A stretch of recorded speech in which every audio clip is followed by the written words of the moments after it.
Peter Austin. I'm 33, based in Stratford-upon-Avon, and I'm a filmmaker and medical filmmaker.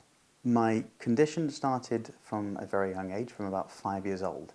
I was diagnosed with Perthes disease, which effectively is the blood supply to the femoral head is compromised, and then the bone dies away.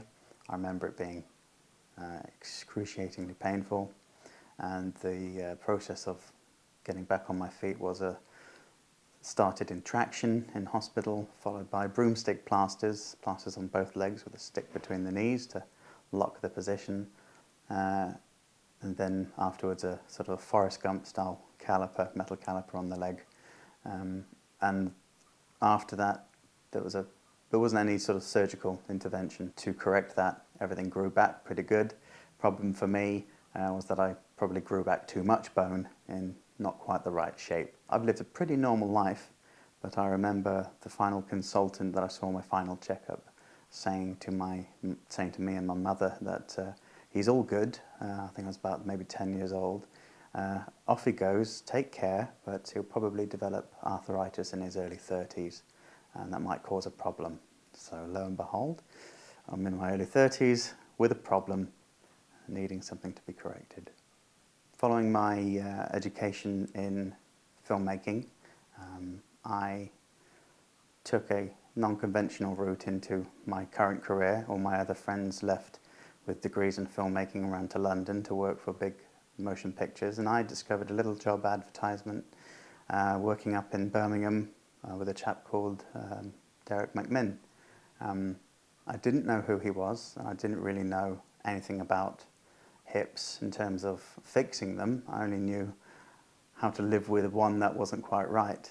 But I took a gamble because it was an area of interest, and got a job working for him, filming his operations and helping to sort of educate the medical communities at large. So filming operations, patients, patient journeys, that kind of thing. I learned a lot about, very quickly in a short space of time, about a whole range of hip problems and how to put them right in any number of different ways. The pitfalls, the successes. To be honest with you, I never thought, I was too busy doing it, I never thought that this would be me coming back to have one necessarily. I thought I'd be fine.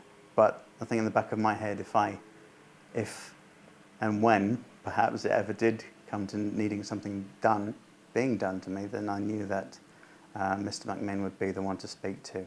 Growing up as a kid, it's hard to stop any child from thrashing around and being crazy, and I think I had my fair share of football and that kind of thing, but I was always forced into the less high impact roles. I was always put into a goalkeeper position, and then I became a pretty good goalkeeper, but then I was always pretty fast on my over 100 meters, but I was never allowed to do things like cross country, long distance running or hiking. I was never any good at over long distances because ultimately the wear would set in, and I'd be needing a good warm bath in a couple of days to get over it. Moving then up into my young adult life, I took a more conservative approach.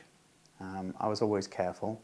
I was still active as much as I could be, but always took the low impact, so cycling, swimming, that kind of thing, until sort of 2006, I suppose, when I decided to re-enter the world of martial arts. I think I have a vivid memory of being 5 years old, doing a karate lesson and being really disappointed that I wouldn't be able to go back to karate when my hip stopped working. And I took up doing Aikido because some friends used to, and I always liked martial arts, and it was a very soft way. There's not much moving about and sort of kicking or punching and kicking.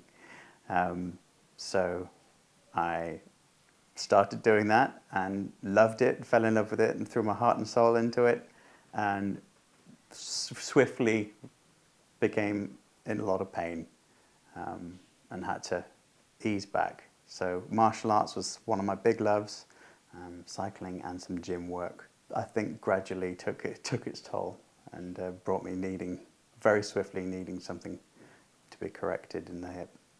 I think the one thing, other than being busy running my own business as a filmmaker, needing to carry lots of equipment and and expanding as a business and doing well and wanting to do well and do more, reach some of those ambitions that you think were your dreams. And then this year we had a little girl at the start of the year. She's now 7 months old and she's very, very active. And with the degradation in my mobility, my ability to struggle with work as well, but to be a mobile and active father is my first priority now. And the dreams and the aspirations can wait because she's very much not gonna wait. She's very much here, and that's my priority. And I have to take the chance, if I can now, to do something about that. I say day to day, it's something I have gotten used to, living with restrictions all my life and pain. I take it for granted, but when it suddenly becomes a little bit worse, as it has in the last 12 months, the basic things like tying your shoelaces, putting on your socks, basic foot hygiene, clipping your nails, that kind of thing, you find yourself in some really strange positions trying to get there and to maintain a level of basic health and hygiene and sanity, just to get on. So the idea of that progressing and getting any worse, again, I don't want to get to that point. I need to act on it, put it right if I can. It's really strange being here the day before the operation. I feel positively zen, but I have this strange, I've low anxiety, but the coin has sort of turned to the other side. And whilst I have a lot of information about what the procedure entails and what's going to happen to a typical resurfacing patient, I have very little experience as a patient. So the next 12 hours leading up to the operation, I think I'm just going to relax into it. I don't have any anxieties. I trust the team. I trust the procedure. I just hope complications are low, everything goes to plan. I really look forward to coming out the other side and starting sort of a new chapter in my life and the journey of recovery. My life on the lead up to this, having this procedure, starting the process of having something done, has been actually quite stressful on a professional level, trying to make sure that the clients that I have and the work that I'm trying to deliver is done in time, so that I can focus on nothing else but getting better.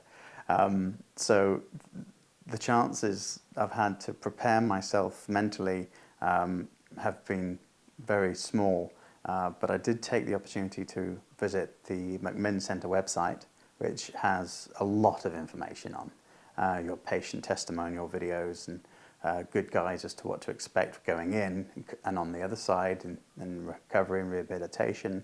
So just to sort of freshen my mind upwards to what that was about. But what for me, actually, watching some of the patient testimonial videos actually got me really excited. Some of them who, they're young patients, they're looking to continue what they do and what they love.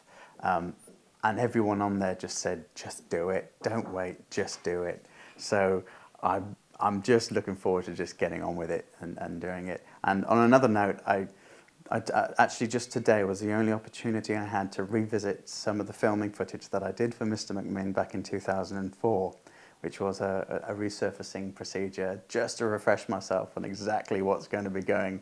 I don't know if that was a good idea or not, but it certainly has got me quite excited about it. My priority upon recovery is to be a good father. I grew up with a dad who wasn't physically capable to go out and run around with me, play ball in the garden, that kind of thing. I want to be able to give my daughter the opportunity to have that kind of upbringing the best I can. I don't expect to be an athlete necessarily after this, but just to do the basics and to do them well. I would love to be able to get to a state of health and fitness from day to day, lose a good few pounds, just generally be fitter and healthier. Just the sort of the basic ability to move around, ride a bicycle without pain, maybe even take the odd jog eventually. In terms of dreams and aspirations, I would love to get back into doing my martial arts and possibly get into black belt territory. But I'd still, having grown up with this kind of condition, I'd be very conservative. But on the professional side of things, if I can be a good dad first, possibly I can find the time to be a better filmmaker second, and we'll see where that takes me. Possibly even some feature films, and who knows. But I'm a realistic kind of guy. I've got to put one foot in front of the other first. So we're 3 days post-op, feeling absolutely brilliant actually, compared to before the op, especially in terms of the feeling of the joint. I mean, coming out the first day, it was tough, being honest. It was a bit painful, especially getting that first bit of physio. But enduring, persisting, it's just gotten easier. So, the more you put in, the more you get back. It's gotten that much easier, everything's loosened up. And the pain has really just dropped away, if I'm honest. I'm walking again already, full weight bearing on it. And I couldn't have asked for any more. And I've also got about 0.5 centimetre leg length back, which I haven't had for the best part of 30 years. I'll take that as a bonus. Coming out of surgery, a lot of people commented at how chirpy I was. And actually, thinking back on it, I was pretty, really excited, really upbeat, having coming out the other sort of side of things as a patient, and having had this happen to me and being basically given the thumbs up, everything's fine.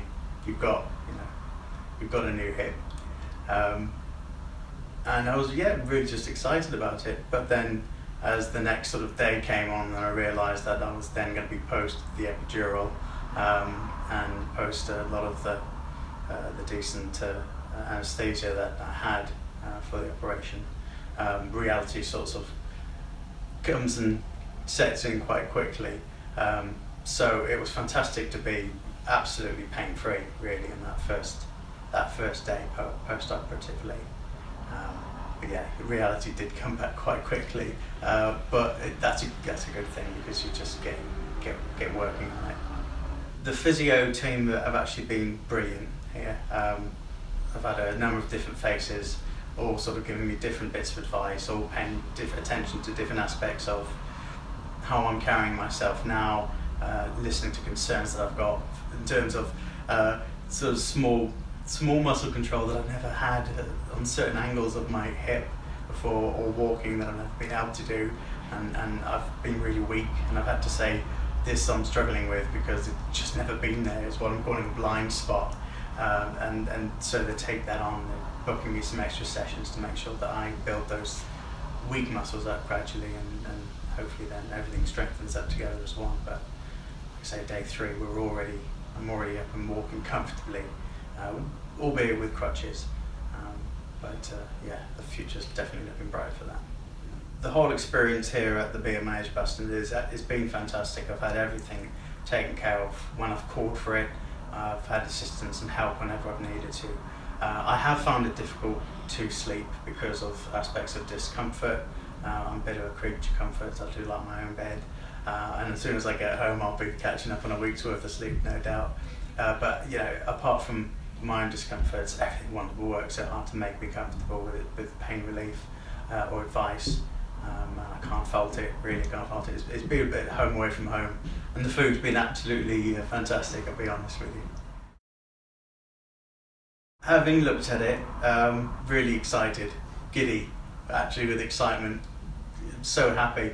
I feel I'm one of the series now, so I've got to do my part and look after this so that it serves me well, but sort of serves everything that the resurfacing has worked so hard for. Looking at it, Mr McMinn's done a fabulous job on it. I wouldn't have wanted anything else to replace the old beloved hip. As mentioned, I already feel better in the joint itself. it already feels like an upgrade. I was hoping for upgrades. I already feel like I have an upgrade. The path is going to be a very cautious one, back to full strength, but I have no doubts in me that the ambitions to at least be able to run around the back garden with the little one is good. It's definitely in reach. Not just yet, but it's in reach. So I'm very excited for what the future holds. At the 6-week point, I never imagined I would feel as good as I do right now. I mean, I'm absolutely flying, because it's pain-free compared to before. It's just bliss. There is a discomfort associated with fatigue and the healing and the muscles getting stronger, but to be able to stand freely and walk pain-free is just heaven sent. I never imagined it would be that soon, that quick. The comparison between how I was feeling before, very stiff, very tight, in a lot of pain. I had very, very reduced range of motion. Carrying things as well was very difficult, just getting on. And energy was low because the pain was that much higher, and it was always that trade-off of I need to keep going, but I can't force myself to slow down. Now, having had the surgery and being forced to slow down, on the other side of having the new hip put in, I was blown away by immediately, not only was I pain-free on standing, but the hip itself was moving in ways that it just has never moved before. The range of motion immediately started to open up. So over the 6 weeks, after the first 2 to 3 weeks, already I was getting sort of 15 degrees of motion in ways that it just never moved before. As a downside to that, there were muscles that had never really done a day's work in their life, so it was a little bit tender. But those are the areas that you have to then start to work on and build up, strengthen, and hopefully we'll be walking without a stick very soon. From the get-go, to get into the mindset of doing your daily rehabilitation, physio exercises, both in the book that the McMinn Centre provide to you, with your set of starting on the bed, because you just get going straight away. Even in the hospital, they say, right, let's start getting those muscles working, stretch you out. You start to feel better, and then you start standing, working through it. I'll be honest, I had the time, so I put in several repetitions a day and immediately started to get the benefit and feel the benefit of that. Things like tightness and pain associated with the tissues reattaching and healing. The more you put in with the physio, the more relaxed they got, and the more comfort you had. Very quickly you're having pain-free nights and good sleep, and the sleep is definitely the key to a good rehabilitation, I feel. But in terms of physically being able to get back on with what you're doing, those exercises, I think they're crucial to get into it and think. It's very easy to say, okay, I'd sit down and I'll just take it easy. The more you put in, the more you get back. And having a 9-month-old daughter now, who's very, very active, she has been my fast track in this last 6 weeks to physio recovery, because I think without having to moderately chase her around and keep her from harm has definitely helped me stay on my feet and think about getting fit and getting strong again. I've had amazing care at home from my partner. She's been a godsend in helping me through the recovery with the support that I've needed. But she's also taken on all the duties of parenting that I haven't been able to. And I've been able to put in a lot more in the last 2 to 3 weeks, sort of crossing that halfway point. I can start saying, okay, I can now sit with her comfortably, or I can stop her from falling over somewhere, albeit without getting down floor level, crawling around with her, which I'd love to be able to do. But I've still been able to be present as a father, and she's maybe been a bit she's found it sort of difficult, I think, initially to figure out who is this guy who used to be so active with me, who's suddenly very quiet and having to sort of take it easy. But she's very quickly found her confidence, and she's crawling around and all over me. It has been, I suppose, it's been difficult at times when things are just manic and you want to just step in and do what you need to do, that you're comfortable with, that you know you've been able to do, but you have to step back. Otherwise, you can do a lot. We can undo a lot of good work, I think, very quickly. But where I'm at now, I'm so over the moon, and to be able to play with her, it's the curve is only going up at the moment. So I'm really looking forward to full rehab. It actually feels a little bit odd sitting here in what is my old office, my old desk behind me, and it is actually it's felt a bit strange. It's felt a little bit weird being on the other side of this process, actually being the patient, and it was more noticeable on the first few physio sessions that I came back to, not knowing what to expect physically, how I would be feeling in my body, how it would be changing. I understood what would be happening to me, and what benefits would be coming to me, perhaps having seen other patient testimonials and having spoken to patients myself in the past. But to be on this side of it as a patient, it's been a little bit weird. I've had to force myself to just listen to the advice, listen to what you're being told to do, because it is to help you. I think that's a philosophy in life. Maybe you don't always know it all. Just step back, stop, listen. Someone might have some good advice for you. And the physio team have just been fantastic in helping me to get a good quality of life in terms of movement back. Physios don't ever really say well done without having something more for you to do. But yeah, it's been a real pleasure actually being a patient. I never thought I would be this happy 6 weeks on from something that actually is a pretty big procedure to go through. As I can say, it can only get better, but I can only foresee it getting better from this point, as long as I do what the physios tell me to do. The goals that I've set for myself going in for a resurfacing, I think they've very much remained unchanged. Now that I'm hitting that 6 week point where I'm thinking about getting back in the car, going back to work on sort of fairly reduced duties, I anticipate it getting busy very quickly, because people suddenly see you up moving around without a stick and they say, oh, you're great, you're doing really well, fantastic, and then right, let's get going. And the phone has already been going with work, and can you take a camera, and can you do this? And I've had to be a bit cautious and say it's going to take time, obviously, but I'm still very much looking forward to the potential, say, at that 6 month point.